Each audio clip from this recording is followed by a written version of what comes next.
नमस्कार दोस्तों, आज एक और वीडियो में हम 4.1 का पहले का तीसरा प्रश्न करेंगे। प्रश्नावली 4.1 प्रश्न क्रमांक 1। जैसा हमने पिछली वीडियो में 2 सवाल किए थे, उसी का एक अगला प्रश्न और है आपके सामने। इस प्रश्न में हम कुछ सीखेंगे अलग से। दोनों प्रश्नों में हमने देखा, इसमें कुछ और सीखेंगे। ठीक है, चलिए देखते हैं क्या सीखना है इसमें, मैं आपको बताऊँगा आगे। हल हम लिखेंगे हमें प्राप्त।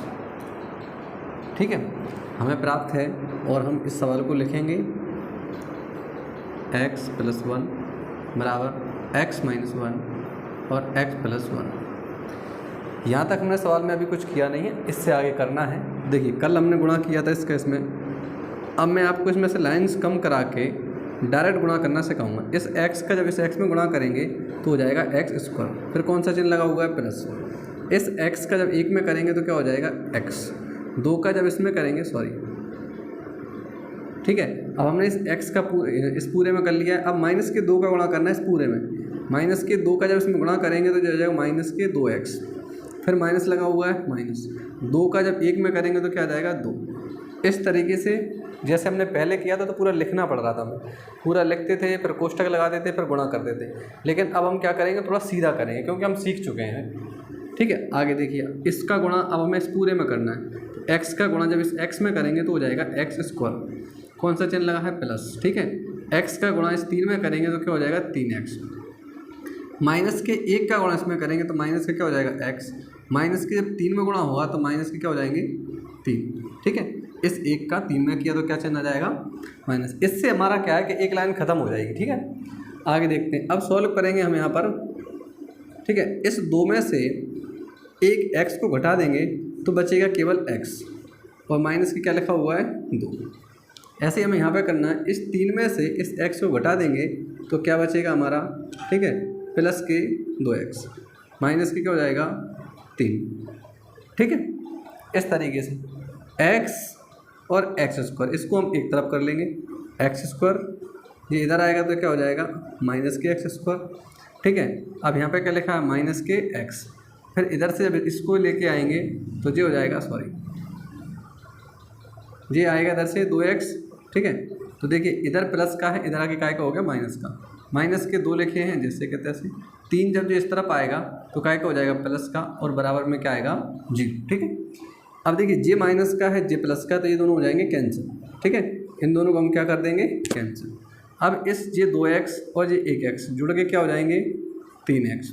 ये 3 में से 2 घटेगा तो क्या बचेगा? +1 बराबर 0। अब देखिए, आपने कल तक हमने देखा था तो इस पर घात कितनी आ रही थी? 2। आज इस पर 2 नहीं है, इसलिए ये वाला समीकरण क्या कहलाएगा? द्विघात समीकरण नहीं कहलाएगा। और हमें क्या पढ़ना है? द्विघात समीकरण।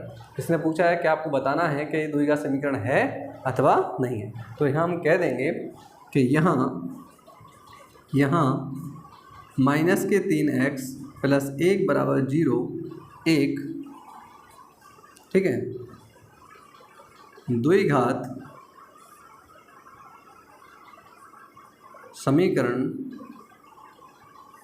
ax² + bx + c बराबर 0 के प्रकार का नहीं है। ठीक है, उसमें लिखा था कि इस प्रकार का है, और यहाँ पर क्या है? नहीं। तो हम लिखेंगे कि अतः पूरा क्या उतारना है सवाल? ठीक है, x - 2 और क्या लिखा था हमारा? x + 1 बराबर x + 1, सॉरी,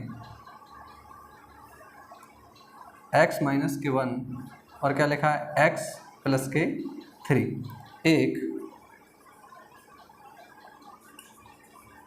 द्विघात समीकरण नहीं है। क्या छात्रों, यहाँ तक आपको मेरी बात समझ में आ गई? ठीक है, तो इस तरीके से आप इस सवाल का एक बार कर लें स्क्रीनशॉट, फिर बाद में आप इसे आराम से उतार लें और एक बार फिर खुद से करें। आपको हमारी वीडियो कैसी लग रही है? ठीक है, ये हमें बताइए और लाइक कीजिए, शेयर कीजिए। थैंक यू, धन्यवाद।